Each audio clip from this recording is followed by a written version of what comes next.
ರಂಗರಾವ್ ಮಹಾರಾಜರು ಶ್ರೀ ಕ್ಷೇತ್ರ ಕೂಪಗಡ್ಡಿ ಅವರ ದಿವ್ಯ ಚರಣಾರವಿಂದಗಳಿಗೆ ನನ್ನ ಅನಂತ ಕೋಟಿ ತಂತ್ರದ ಪ್ರಣಾಮಗಳನ್ನು ಸಲ್ಲಿಸಿ, ಗ್ರಾಮ ದೇವತೆ ರಾಮ ಭಕ್ತಾಕರ್ಣಿ ಆ ಮಾರುತಿರಾಯನ ದಿವ್ಯ ಚರಣಾರವಿಂದಗಳಿಗೆ ನನ್ನ ಅನಂತ ಕೋಟಿ ತಂತ್ರದ ಪ್ರಣಾಮಗಳನ್ನು ಸಲ್ಲಿಸಿ, ಈ ಒಂದು ಸತ್ಸಂಗ ಕಾರ್ಯಕ್ರಮ ಇಷ್ಟೊಂದು ಯಶಸ್ವಿಯಾಗಿ ನಡೆಯಲಿಕ್ಕೆ ಪ್ರೇರಣಾಕರ್ತರಾಗಿರುವಂತಹ ಸದ್ಗುರು ಸಮರ್ಥ ರಂಗರಾವ್ ಮಹಾರಾಜರು, ಕಾರಣಕರ್ತರಾಗಿರುವಂತಹ ಕ್ಷೇತ್ರಾಧಿಪತಿ ಶ್ರೀ ಸದ್ಗುರು ಅವಧೂತೇಶ್ವರ ಮಹಾರಾಜರು, ಇವರೆಲ್ಲರ ದಿವ್ಯ ಚರಣಾರವಿಂದಗಳಿಗೆ ನನ್ನ ಶಿರಸಾರ್ಥ ನಮಸ್ಕಾರಗಳನ್ನು ಸಲ್ಲಿಸಿ,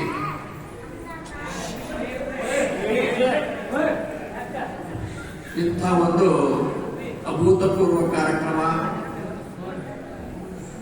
ಸತ್ಸಂಗ ಶತಮಾನಗಳನ್ನ ಇವತ್ತಿನ ದಿವಸ ಮುಗಿಸಿ ಆಚರಿಸಲಿಕ್ಕಂತದ. ಜೋ ಸಂತಾಸ ಶರಣಗೆಲ್ಲ ಸಂತತಿ ಹೂವಿಟೇಲ. ಸಮರ್ಥರಂತಾರ ಸಂತರಿಗೆ ಯಾರು ಶರಣ ಹೋಗ್ಯಾರಲ್ಲ ಅವ್ರು ಏನಾಗ್ತಾರ ಅಂದ್ರೆ ಸಂತನೇ ಆಗಿ.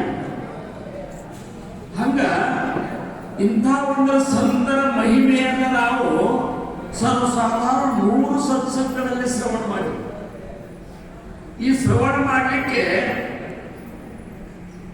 ಮುಖ್ಯ ಪಾತ್ರ ಯಾರಪ್ಪ ಅಂದ್ರೆ ನಮ್ಮ ಸಾರವಾಡ ಶಾಸ್ತ್ರಿಯವರು 100 ಸತ್ಸಂಗಗಳನ್ನ ಇಂಥ ಈ ಒಂದು ವಯಸ್ಸಿನೊಳಗ ಬಂದು ಇಲ್ಲಿ ನಡೆಸಿಕೊಟ್ಟಾರಲ್ಲ, ಅವರ ಪಾದಾರ ವಂದಗಳಿಗೆ ನನ್ನ ದೊಡ್ಡ ಇವತ್ತಿನ ಒಂದು ಕಾರ್ಯಕ್ರಮದ ಅಧಿಪತಿಗಳಾಗಿರುವಂತಹ ಈ ಒಂದು ಸಭೆಯ ದಿವ್ಯ ಸಾನ್ನಿಧ್ಯವನ್ನು ವಹಿಸಿರುವಂತಹ ಪರಮ ಪೂಜ್ಯ ಶ್ರೀ ವಿಶ್ವನಾಥ್ ಗುರು ಮಹಾರಾಜರ ದಿವ್ಯ ಚರಣಾರವಿಂದಗಳಿಗೆ ನನ್ನ ಅನಂತ ದಂಡವತ್ತ ಪ್ರಣಾಮಗಳನ್ನು ಸಲ್ಲಿಸಿ, ಸತ್ಸಂಗದಲ್ಲಿ ಕೂಡಿರುವಂತಹ ಹಲಗನೆಯ ಎಲ್ಲ ಗುರುಬಂಧುಗಳಿಗೆ, ತಾಯಂದಿರಿಗೆ ನನ್ನ ಶಿರಸಾರ್ಥ ನಮಸ್ಕಾರಗಳನ್ನು ಸಲ್ಲಿಸಿ, ಜೀವನದ ಒಂದು ಸತ್ಯವನ್ನು ತಿಳ್ಕೊಳ್ಳಿಕ್ಕೆ ನಾವು 100 ಸತ್ಸಂಗಗಳಲ್ಲಿ ಭಾಗವಹಿಸಿದೆವು. ಬದಲಾವಣೆ ಆಗಬೇಕು ಅನ್ನುವಂಥದ್ದು ಮಹಾತ್ಮರ ಒಂದು ಇಚ್ಛಾ ಅದ. ಕೇವಲ ಕೇಳಿ ಬಿಡುವ ಸಂಬಂಧ ಸತ್ಸಂಗ ಅಲ್ಲ, ಕೇಳಿದ್ದನ್ನ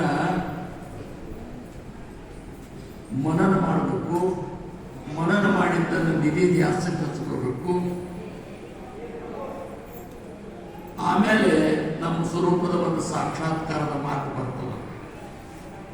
ಇಷ್ಟೆಲ್ಲ ಆಗಬೇಕಾದ್ರೆ ಇಷ್ಟೊಂದು ಸತ್ಸಂಗಗಳ ಮೇಲೆ ನಮ್ಮಲ್ಲಿ ಭಕ್ತಿ, ಜ್ಞಾನ ಮತ್ತು ವೈರಾಗ್ಯ ಈ 3 ಗರಿಷ್ಠ ಮಟ್ಟಕ್ಕೆ ಹೋಗಿ ಮುಟ್ಟಬೇಕು.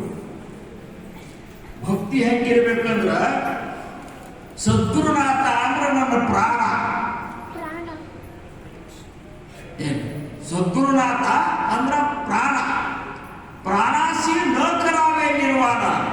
ಹೆಂಗ ನಮ್ಮ ಪ್ರಾಣವನ್ನು ನಾವು ಬಿಡ್ಲಿಕ್ಕೆ ಯಾವಾಗಲೂ ತಯಾರಾಗುವುದಿಲ್ಲ, ಹಂಗ ಸದ್ಗುರುನಾಥನ ಮೇಲೆ ಇಷ್ಟೊಂದು ಪ್ರೇಮ ಮಾಡಬೇಕಲ್ಲ. ಕೇವಲ ಸದ್ಗುರುವಿನ ಸಂತೋಷಕ್ಕಾಗಿ ಬದುಕಬೇಕು. ಅವಾಗ ಸಶಿಷ್ಯ ಅಂತ. ಒಬ್ಬ ಗುರುವಿಗೆ ಶಿಷ್ಯರು ಅನೇಕರು ಇರ್ತಾರೆ, ಅನೇಕರು ಇರಬಹುದು. ಆದ್ರೆ ಸಶಿಷ್ಯರು ಅನ್ನುವಂಥವ್ರು ಕೇವಲ ಬೆರಳ ಎಣಿಕೆಯಷ್ಟು ಮಾತ್ರ